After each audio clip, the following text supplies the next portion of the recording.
All right, ladies and gentlemen, welcome back to the Hoplite channel. I am the one known as Hop, and you are clicking on this video because you're interested in the title Stoicism, Misconceptions. And I concluded the last bunch of videos on a series of Stoic Titans and the effect they had on the world with their philosophy. And I thought, well, you know, if I'm done with that, I should probably clear up some misconceptions as far as Stoicism goes, and a lot of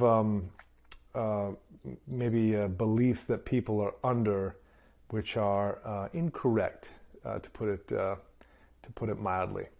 So let's get right into it. Okay, number one, and this one is a pet peeve. You know, Seneca would say it's morosis. It's a pet peeve, peevishness.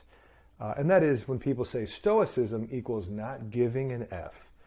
And that's just not true. Stoicism is absolutely, totally, 100% giving an F.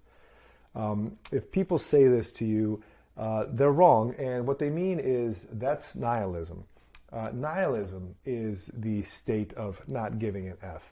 Because if you just don't give an F, that means that nothing has meaning, right? And if nothing has meaning, then there is no purpose to the world. There's no purpose to you or I or what we do or what we say or what we think or any of that. Stoicism, there definitely is purpose. And the purpose of life is to try to find happiness. And how do we do that? Well, we learn about virtue. And then once we learn what virtue is, and we know that virtue is the only good, we practice virtue. And as we put virtue into practice, that leads us closer to happiness. If we just didn't give an F, then what would be the point of all that? What would be the point of virtue? What would be the point of justice, of wisdom? So when people say this, I kind of, okay, I'll say it because I know it's rude and people are probably going to, know what I'm talking about really off the bat. This idea that Stoicism is not giving an F, these are like the people you see that they do most of their reading on airplanes, and they buy most of their books in airport bookstores. So they see some catchy, low IQ title that says, The Subtle Art of Not Giving an F. And they think to themselves, well, that's me, I don't give an F, because I'm my own person. So I'm going to buy that, and I'm going to read it on the plane. And then when I get off the plane and someone says, XYZ Stoicism, I'll say, oh, well, I'm familiar with that. That's the art of not giving an F.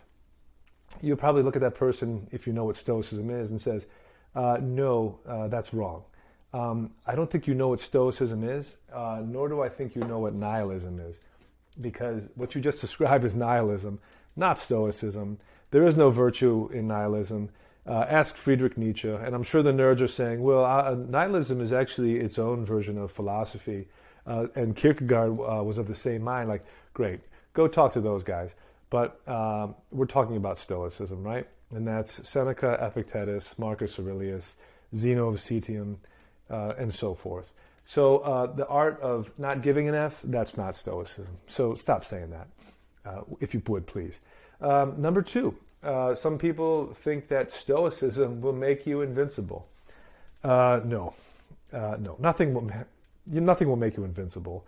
This is just, Scott, you just don't get it, do you? You don't. Nothing will make you invincible, and this includes Stoicism. Stoicism actually will make you realize just how human we all are. You will fail. You will err. You will lead yourself into states of emotion that you don't control. You will hopefully recall yourself back from those states. And then once again, you will fall into those states of emotion. The art of Stoicism is realizing that you are human, you aren't Zeus, you will err, you will fail, you will make these mistakes, but as long as you know the difference between mistakes and correction, you can set yourself back on the right path, lay more bricks for virtue, and keep walking the straight and narrow. But this idea that Stoicism is going to put this armor around you, as in none of the world affects you, and that you just walk around as though you are impervious to things, that's incorrect. You are part of nature. Nature is a part of you. You cannot escape this. You just have to practice every day to hope to get better at controlling those things that could overcome you and lead you into errors of judgment. Okay. Last, Stoicism equals sociopathy or psychopathy. I find this misconception among people who are intellectuals that enjoy philosophy, enjoy deep intellectual thought, but when they look at Stoicism, they look at the people who embrace it, they are confused and dislike the manner in which those people behave. And they see those people as sociopaths or maybe psychopaths. And this is wrong. Stoicism is the opposite of sociopathy or psychopathy because it teaches that virtue and happiness come from within. So to outsiders, this will appear selfish, right? So if you are Stoic in the modern sense of the word, yes, you will have this exterior as though the world doesn't affect you, or as though that you don't really care about other people or what their feelings are. But this isn't true. As we said in the second point, Stoicism will show you just how human you really are if you take it to heart. And as such, you will understand that you can't find happiness in other people or other things. It has to come from within. So to get there, you must always be in a state of self-reflection. And to people who don't practice this self-reflection or see other people practicing self-reflection, it will appear as though they are psychos or sociopaths that don't look at people as other people. They only think of themselves. And this is a misconception, I think, that many Stoics have to deal with. And it goes back to this phrase that the geniuses of the world will appear as insane to the simple-minded.